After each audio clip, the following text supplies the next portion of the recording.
नमस्कार। जय जय राम, जय सिया राम, जय हो बागेश्वर धाम सरकार, जय हो हनुमान जी महाराज। मेरे प्यारे सभी दर्शकों, आज की इस वीडियो में एक बहुत ही सुंदर और एक चमत्कारी कुछ ऐसा ही घटना लेकर के आया कि जब एक गांव के सारे लोग एक एक करके बंदर बनते जाते हैं। फिर उस बंदर बनने वाली घटना को आप जो जान करके आखिर किस कारण से लोग जो बंदर बनते जा रहे थे, आप इस घटना को जान करके वाकई आप दंग रह जाएंगे। इसलिए आप इस कहानी के अंत तक अवश्य बने रहेंगे। कहीं आप कुछ ऐसी वैसी गलतियां तो नहीं कर रहे। आखिर इस गांव के लोग एक एक करके बंदर क्यों बनते जा रहे हैं, यह घटना बहुत ही प्रेरणादायक और बहुत ही ज्ञानवर्धक है। अगर आप भगवान पर भरोसा करते होंगे, विश्वास करते होंगे, तो आप इस कहानी के अंत तक अवश्य बने रहेंगे। मुझे पूरा विश्वास है कि यदि आप इस कहानी के अंत तक बने रहेंगे तो अवश्य आपके जीवन में कुछ न कुछ चीज़ सीखने को अवश्य ही मिलेगी। तो चलिए हम लोग इस कहानी को, इस घटना को, इस चमत्कारी वीडियो को बिल्कुल ही बेसब्री से, जिसका इंतजार था, बिना देर के शुरू ही कर देते हैं।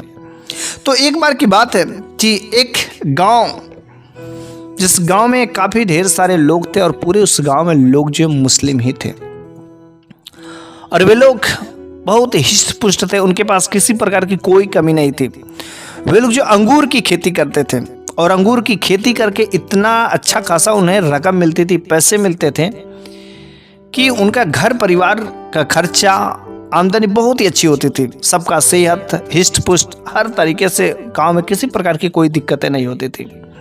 सब लोगों को अपने अपने पर बहुत ही नाज था कि क्योंकि किसी के घर का ना तो किसी का स्वास्थ्य खराब होता, किसी का कुछ नहीं खराब होता था।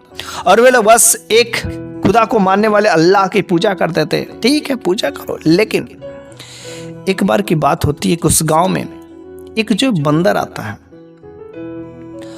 और वह बंदर जो है गांव में आता है तो किसी के जो अंगूर जो दरवाजे पर कुछ लगे थे तो वह उन अंगूरों को वह तोड़ तोड़ के खाता है।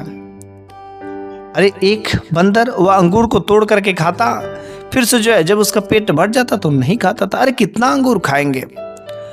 लेकिन ये जो थोड़ा भी अंगूर जो है, उस बंदर को कभी गांव वाले नहीं जाना चाहते थे कि वह थोड़ा भी अंगूर वह हम लोगों का खाए, थोड़ा सा नुकसान करे, क्योंकि बहुत अधिक जो अंगूर की खेती थी। लेकिन मात्र एक बंदर ने उन लोगों को जो अंगूर नहीं खिला सके और गांव वाले पूरे के पूरे उस बंदर को बहुत ही गुस्सा होते थे, तबाह हो गए थे कि ये बंदर पता नहीं कहाँ से आ गया, अंगूर बर्बाद करता है, नुकसान कर रहा है, जितना खाता नहीं उतना नुकसान करता है, ये करता है, वो करता है। गांव वालों ने क्या कि रात्रि का समय, शाम का समय होता और उसे किसी प्रलोभन के माध्यम से लालच दे करके एक उसी कमरे में लोग जो बुलाते हैं और जैसे ही वह बंदर उस कमरे में जाता है, प्रवेश करता है, उस बंदर को लोग जो है कमरा बंद कर देते हैं और रूम में ही बंद कर देते हैं। वह कमरा अंधेरा था। वह बंदर उसी कमरे में इधर उधर कूदा फांगे सब कुछ करता है।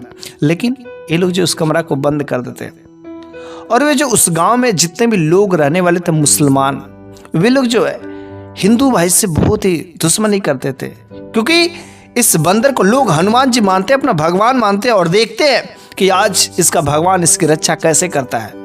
और देखते हैं और बस एक दिन हो जाते, 2 दिन हो जाते, उस बंदर को लोग उस कमरे से बाहर नहीं निकालते। बेचारा बंदर भूख पानी प्यास से तड़प रहा है, लेकिन किसी को इतना दया नहीं आती है कि उस बंदर को लोग खोल दें। उस बंदर की हालत इतनी खराब हो जाती है कि बेचारा वह अंदर ही भूख प्यास के मारे एक जगह पड़ा रहता है। लेकिन जब यह घटना उस गांव में एक बूढ़ा बुजुर्ग जो मौलाना साहब थे उनको पता चलता है, शायद उनकी अंतिम सांसें चल रही थी, काफी बूढ़ा बुजुर्ग थे। लेकिन जब उस घटना को उनको पता चलता है तो उसने कहा, अरे आप लोग क्या काम किए, उस बंदर को उस कमरे में बंद कर दिए। अरे मर जाएगा तो बहुत बड़ा पाप लगेगा, अजाब आएगा, अजाब इस गांव पर जो कहर टूट पड़ेगा। अरे उसको अभी भी मौका खोल दो। लेकिन गांव वालों ने कहा नहीं, हम उस बंदर को बिल्कुल नहीं खोल सकते। अरे लोग, ये जो हिंदू है वे लोग उसको अपना भगवान मानते हैं और देख आज उनको भगवान के दर दर के ठोकरे खवाएंगे। वे बंदर उसी में मर जाएगा, देखते उसके भगवान कैसे उसकी रक्षा करते हैं। लेकिन उस बंदर को जो है कोई खोलता नहीं है। और बूढ़े बुजुर्ग रात्रि के समय में चुपके लाठी से लेकर के आते हैं और किसी भी तरीके से उस बंदर को उस कमरे से बाहर निकाल देते हैं, दरवाजा खोल देते हैं। वह बंदर किसी तरीके से वह कमरे से जब बाहर निकलता तो उसकी इतनी हिम्मत नहीं थी। बेचारा पानी भूख से प्यासा हुआ, तड़पा हुआ, सही से चल नहीं पा रहा था। कूदा फांगी नहीं कर पा रहा था। और सुबह होते होते बीच गांव में एक खाली जगह जमीन पर वो बंदर जो उस जगह पर मर जाता है। जब वो मर जाता है तो बस जो पूरे गांव में जो मुसलमान थे बड़ी खुशियां मान रहे थे, देख आज उसका भगवान मर गया, लोग इसको भगवान मानते हैं, और देख इसको कोई बचाने भी नहीं आया, क्या भगवान इसकी रक्षा करेगा जो खुद अपना रक्षा नहीं कर सकता, लोगों की क्या रक्षा करे। इस तरीके से लोग मजा उड़ाते। लेकिन वो बूढ़ा बुजुर्ग कहते हैं ऐसा काम मत करो, अरे इस गांव में अब देखना कहर आएगा, अजाब आएगा, लेकिन तुम लोग तो मानने वाले नहीं हो, आज तुम लोगों ने जो किया है बहुत गलत किया है। लेकिन वे गांव वाले उस बूढ़े बुजुर्ग के बाबा को बिल्कुल ही मानते नहीं है, ढोंग मानते, ढकोसला मानते। वह बूढ़ा बुजुर्ग मुसलमान जरूर थे, लेकिन वह शायद इसके बारे में पता था। 1 महीना तक उस गांव में कुछ भी नहीं होता, सब हिष्ट पुष्ट ठीक ठाक थे। लेकिन अचानक एक दिन जो है एक बच्चा पैदा होता है उस गांव में, और उस बच्चे का जो मुख जो है बिल्कुल बंदर जैसा और बाकी शरीर जो इंसानों जैसा। वह जब महिला देखती है कि मेरा बच्चा का मुख जो है बंदर जैसा बाकी इंसानों जैसा, आखिर ऐसा कैसे हो रहा है। और फिर जो है 6 महीना तक उस गांव में कई सारे बच्चे पैदा होते हैं, सारे के सारे बच्चों का मुख बंदर और बाकी शरीर इंसान।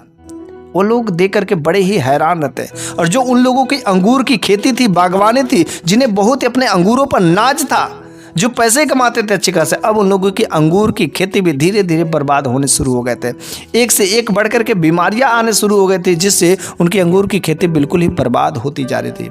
बच्चे तो बंदर पैदा हो ही रहे थे, लेकिन जो बड़े लोग थे उनका भी मुख जो है धीरे धीरे एक एक करके बंदर बनते जा रहे थे। जब वह बूढ़ा बुजुर्ग को पता चलता कि गांव के लोग एक एक करके बंदर बनते जा रहे, तो वह बूढ़ा बुजुर्ग ने कहा, देखो इस गांव में अब सैलाब आ गया है, अब सारे के सारे लोग यही भूखे मरेंगे। जो तुम लोगों ने काम किया ना, अच्छा काम नहीं किया है, लेकिन मैं मरते मरते एक चीज मैं बता करके जाता हूं कि इस गांव में देखना तभी ये सब बीमारियां कर ठीक हो जाएगा, जब इस गांव में एक भगवान का भक्त जब आएगा, तभी जो इस गांव में ठीक होगा। तो उसने कहा, बाकी गांव वालों ने कहा कि जब वो आएगा तो हम लोग ठीक तो हो जाएंगे, लेकिन उसके बाद उसको मैं मार देंगे, क्योंकि बस हम लोगों को काम निकालना। हम लोगों को उससे घृणा होती है कि एक बंदर की वजह से इतना सारा हम लोगों के साथ मेरे, भला मैं उसको कैसे छोड़ सकता हूँ। इन लोगों के अंदर तो ईर्ष्या जगी ही जगी थी। वह बूढ़ा बुजुर्ग की बातें कह करके मर गए। ऐसे करते करते 10 साल, 20 साल, 30 साल, 40 साल, 50 साल बीत जाते हैं, और एक एक करके गांव के सारे लोग बंदर बनते जाते हैं। मुख बंदर के जैसा, बाकी शरीर इंसान जैसा। सारे के सारे लोग चिंतित, भूखमरी पड़ गई थी उस गांव में, क्योंकि अंगूर तो बिल्कुल ही नहीं होती थी, कुछ भी उस जमीन पर नहीं होती थी। वह जमीन बंजर हो गई थी, खाने के लाले पड़ गए थे। लोगों को समझ नहीं आ रहा था करे तो करे क्या। बस वह अपनी अल्लाह की इबादत करते, खुदा को मानने वाले थे, ठीक है, लेकिन जो उन लोगों ने गलत काम किया, शायद उसका हर्जाना उन लोगों को भुगतना ही पड़ेगा। फिर जो है एक दिन जो है एक मदारी वाला आता है, और एक मदारी वाला साथ में बंदर लिए हुआ था, और वह बंदर लेकर के उस गांव से गुजर रहा था। तो उस गांव में प्रवेश करता है तो देखता है लोगों की हालत बहुत ही खराब है, बीमार है। आखिर इतना ऐसे कैसे हुआ। तो एक गांव वाले में बूढ़े बुजुर्ग ने सारा का सारा किस्सा बता दिया। उसने कहा, ये लोग जो मेरे भगवान को नहीं मानते हैं, और फिर जो इन लोगों ने जो काम किया, गलत काम किया, चाहे कुछ भी हो। और वह मदारी वाला उस बूढ़े बुजुर्ग से कहता कि क्या मैं यहाँ पर कुछ दिनों के लिए ठहर सकता हूँ। और जब वह बूढ़ा बुजुर्ग ने कहा ठीक है कोई बात नहीं, रुक जाइए, तो उसने क्या किया, बंदर लिया, और बंदर लेकर के जो है वहाँ पर मदारी दिखाना शुरू कर दिया। लेकिन जैसे वहाँ पर बंदर से मदारी दिखा रहा था, तो उस गांव के छोटे छोटे बच्चे कई सारे आते हैं और इकट्ठा हो जाते हैं। मदारी जब दिखा लेता है तो एक माँ जो अपने गोद में एक बच्चे को लेकर के खिला रही थी, लेकिन उस बच्चे का मुख तो पहले बंदर जैसा था, लेकिन उसका मुख जो है अब इंसानों जैसा हो गया। वह माँ बहुत ही खुश होती है और लगती है अगल बगल ढिढोरा पीटने, कह रहे वो लग रहा है जो भगवान का भक्त है, जिसके बारे में उस मौलवी साहब ने बता कर गया था, लग रहा आ गया है। अब वो गांव वाले लगे ढूंढने, आखिर वो कहाँ है, कहाँ है, कहाँ है, अरे कब आया, और इसका जो शरीर है आखिर बंदर जैसा था अब इंसानों जैसा कैसे, कब आया। वो हम लोगों को भी जल्दी बनाए, और जो मन में बस उसको हम लोगों को ख़त्म करना है। इस सारे के सारे बातें वह जान चुका था कि जो भी यहाँ पर आएगा, कोई भी साधु महात्मा आएगा, मैं तो भला एक मदारी वाला, और मैं इन लोगों को क्या कर सकता हूँ। सारे के सारे चीज़ें जानता था। और वह रोज जो है मदारी वाला था, बंदर की नाच दिखाता था, बच्चे इकट्ठा होते थे, और जो एक एक करके जो उस गांव के बच्चे थे, धीरे धीरे सारे के सारे बच्चे सही हो गए। वे गांव वाले बड़े परेशान थे कि आखिर वो जो भगवान का भक्त है, जो हिंदू है, जो असाधु है, जैसा कि मेरे मौलाना साहब बता कर गए थे कि एक झोला लेकर के आएगा, लेकिन आता कब है? और एक गांव के जो मेरे बच्चे थे एक एक करके सही होते जा रहे, लेकिन वो कब आता है? हम लोगों को भी तो सही करे। वे गांव वाले बड़े ही जो है परेशान थे कि आखिर वो कब आता, और एक एक करके सारे के सारे बच्चे जो है सही हो गए थे। और एक बार जो मदारी वाला एक झोपड़ी बना करके रहता था, तो उस दिन वो मदारी वाला उस झोपड़ी में से बाहर नहीं निकलता है। तो गांव वाले ने कहा, अरे भाई आज क्या बात है, वो मदारी वाला आज अपने झोपड़ी से बाहर नहीं आया। तो गांव वाले कुछ बड़े भाई बुजुर्ग जो थे, बड़े लोग थे, वे लोग उस झोपड़ी के पास में गए, और जब झोपड़ी के पास में गए तो जो चीज़ें देखते तो वाकई देख करके दंग रह जाते। झोपड़ी वाले के अंदर जब देखते तो वहाँ पर क्या देखते? वहाँ पर देखते कि कोई मदारी वाला जो था वह है ही नहीं। अंदर जो एक साधु महात्मा है, जिनके चेहरे पर, जिनके लाड़ से एक दिव्य तेज प्रकाश निकल रही है, और सामने एक जो है भगवान की मूर्ति रखे है, और वह उसकी पूजा कर रहे हैं, कुछ भक्ति भाव कर रहे हैं, कुछ मंत्रों का उच्चारण कर रहे हैं, और उस मूर्ति से भी इतना दिव्य तेज प्रकाश निकलता है कि उस प्रकाश को उन लोगों की क्षमता नहीं हो रही थी कि वे लोग देख सकें। और अचानक एक तेज जो भड़ाका जैसा आवाज निकलता है, और जो झोपड़ी के जितने सारे चार दीवार थे टूट जाते हैं, और वहां पर वो साधु बाबा और वो भगवान की मूर्ति, सारे गांव वालों जब उसको देख नहीं पाते हैं तो गांव वाले पूछते, अरे बताइए आप कौन है? इस झोपड़ी में तो एक मदारी वाला रहता था, लेकिन ये अकस्मात ऐसी घटना कैसे हो गई? और साधु बाबा ने कहा, अरे मैं ही हूँ मदारी वाला। और जैसा आपके मौलवी साहब बता करके गए थे, ठीक वैसा ही मैं तो बहुत दिन पहले ही आ गया था, लेकिन आप लोग बिल्कुल ही सुधरने वाले नहीं हैं। और आप लोग तो सोचे थे कि चलो हम लोग ठीक हो जाएंगे और उसको मार देंगे, लेकिन कोई बात नहीं है। अब हमने बच्चों को तो ठीक कर दिया है। बच्चे मेरे भगवान की कृपा से, हमारे प्रभु की कृपा से बच्चे तो ठीक हो गए, क्योंकि बच्चे का कोई दोष नहीं है, लेकिन जो बड़े लोग हैं उनका सारा का सारा दोष है। बड़े लोगों को मैं बिल्कुल मुक्त नहीं कर सकता। मैं भगवान से विनती ही नहीं करूँगा, क्योंकि आप लोगों ने तो प्रण किया, सोचा है कि बस हम लोग ठीक हो जाएंगे और उसको बस मार करके फेंक देंगे, मार देंगे, जान से मार देंगे। भला मैं अपने जान क्यों मैं खतरा में डालूं? सारे के सारे गांव वाले जब इस बात को सुनते हैं और जब इस चमत्कार को देखते हैं तो साधु बाबा के चरणों में गिर जाते हैं और कहते, बाबा हमारा मुख जो बंदर जैसा हो गया है, हम लोगों की खेती बाड़ी सब कुछ बर्बाद हो गया है। पहले अंगूर की खेती होती थी, लेकिन बाबा हम लोगों को भी ठीक कर दीजिए। जैसे बच्चे को ठीक किए वैसे बाबा मैं मानता हूँ क्या उस बंदर को मार करके बहुत बड़ी गलती की। आज के बाद कोई भी अगर इस गांव में बंदर आएगा उसकी हम लोग पूजा करेंगे। इस गांव में उस बंदर को जहाँ पर भी फेंकेगा उस जगह पर एक हनुमान जी का मंदिर बनवाएंगे और वहाँ पर हम लोग उसकी पूजा भी करेंगे। तो साधु बाबा ने कहा, अगर आप लोग सच्चे दिलों से कहते हैं तो प्रॉमिस करिए, हाँ ऐसा अगर काम करेंगे तब जो अवश्य आप लोग जो मुक्ति पाएंगे। सारे के सारे गांव वाले साधु बाबा के और उस भगवान के आगे नतमस्तक होते हैं और गांव वाले प्रण भी करते हैं, अगर हम लोग फिर से इंसान बन गए, एक खूबसूरत जो चेहरा मिल गया और हमारे अंगूर की खेती होने लगे तो हम लोग अपना मजहब को भी छोड़ देंगे। उस गांव के मुखिया भी तैयार हो जाते और एक एक करके सारे लोग तैयार हो जाते हैं।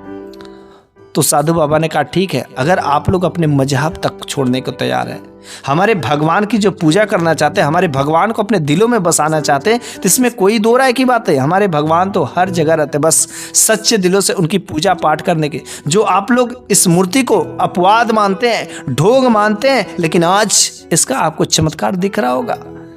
इससे जो प्रकाश निकला शायद आप देख नहीं सकते।